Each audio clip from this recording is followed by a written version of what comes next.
জার্মানিতে সাবেক রাষ্ট্রপতি জিয়াউর রহমানের ৮৯তম জন্মবার্ষিকী ও বিএনপি চেয়ারপারসন বেগম খালেদা জিয়ার রোগ মুক্তি প্রার্থনা আলোচনা সভা ও দোয়া মাহফিল অনুষ্ঠিত হয়েছে। মুনস্টার নর্থরাউন্ড ওয়েস্টফালেনে বাংলাদেশ জাতীয়তাবাদী সমর্থক গোষ্ঠীর উদ্যোগে হয়েছে এই সভা। বিস্তারিত রিপোর্টে।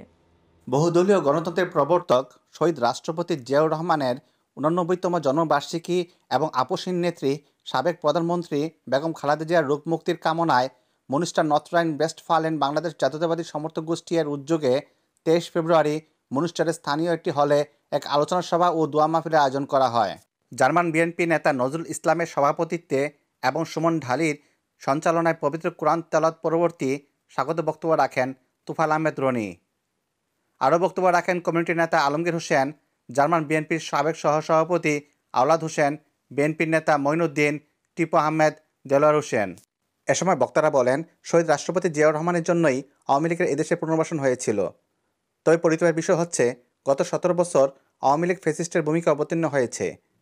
হাজার হাজার বিএনপির নেতাকর্মীর জের জুলুম আর শহীদ জিয়ার স্মৃতি বিজড়িত ময়নূর রোডের বাড়ি থেকে বেগম খালেদা জিয়াকে বিতাড়িত করে মিথ্যা মামলায় নেত্রীকে আটকে দেশের গণতন্ত্রে গলা চিপে ধরা হয়, যার ফলশ্রুতিতে গত ৫ আগস্ট এক রক্তক্ষয়ী বিপ্লবের মাধ্যমে পালাতে বাধ্য হয় ফ্যাসিস্ট শেখ হাসিনা।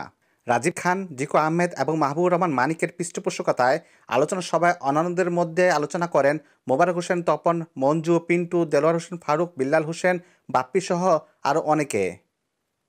পরিশেষে বিশেষ মোনাজাতের মাধ্যমে ইতি টানা হয় আলোচনা সভা ও দোয়া মাহফিলের। Al Amin, Ayon TV news, Munster, Germany.